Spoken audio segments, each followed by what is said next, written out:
بسم اللہ الرحمن الرحیم۔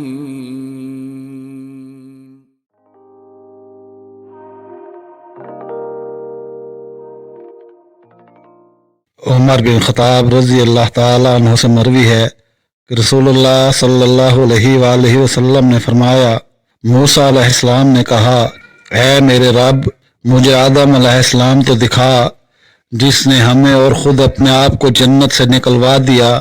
اللہ تعالیٰ نے انہیں آدم دکھلا دیے۔ موسیٰ علیہ السلام نے کہا، آپ ہمارے والد آدم ہیں؟ آدم علیہ السلام نے ان سے کہا، ہاں۔ موسیٰ علیہ السلام نے کہا، آپ ہی وہ شخص ہیں جس میں اللہ تعالیٰ نے اپنی روح پھونکی، اپنے نام سکھائے اور فرشتوں کو آپ کے لیے سجدہ کرنے کا حکم دیا۔ آدم علیہ السلام نے کہا، ہاں۔ موسیٰ نے کہا، آپ کو کس بات نے اس کام پر مائل کیا کہ آپ نے ہمیں اور خود کو جنت سے نکلوا دیا؟ آدم علیہ السلام نے ان سے کہا، تم کون ہو؟ انہوں نے کہا، میں موسیٰ ہوں۔ آدم علیہ السلام نے کہا، تم ہی بنی اسرائیل کے وہ نبی ہو جس سے اللہ تعالیٰ نے پردے کے پیچھے سے گفتگو کی، اپنی مخلوق میں سے اپنے اور تمہارے درمیان کسی کو قاصد نہیں بنایا۔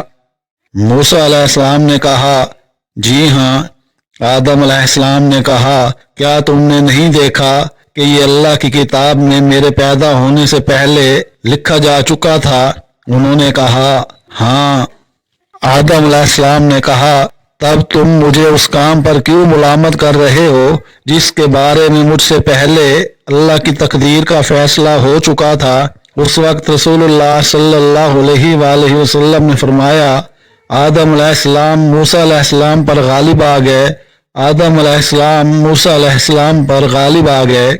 جابر بن عبداللہ رضی اللہ تعالیٰ عنہما سے مرفوعاً مروی ہے کہ کوئی بندہ اس وقت تک مومن نہیں ہوتا جب تک وہ اچھی اور بری تقدیر پر ایمان نہ لائے اور اسے یہ معلوم ہو جائے کہ اسے جو کچھ ملنے والا ہے وہ اس سے چھوٹ نہیں سکتا اور جو اسے نہیں ملنے والا وہ اسے کبھی نہیں ملے گا۔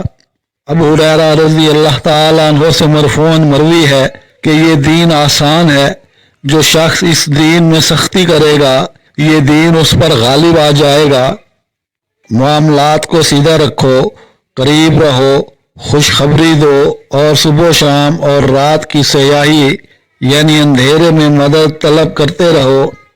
عبد الرحمن بن جابر اپنے والد سے بیان کرتے ہیں کہ رسول اللہ صلی اللہ علیہ وآلہ وسلم نے فرمایا، میری امت کے اکثر لوگ جو اللہ کی کتاب، اس کے فیصلے اور اس کی تقدیر کے بعد فوت ہوں گے وہ نظر لگنے سے ہوں گے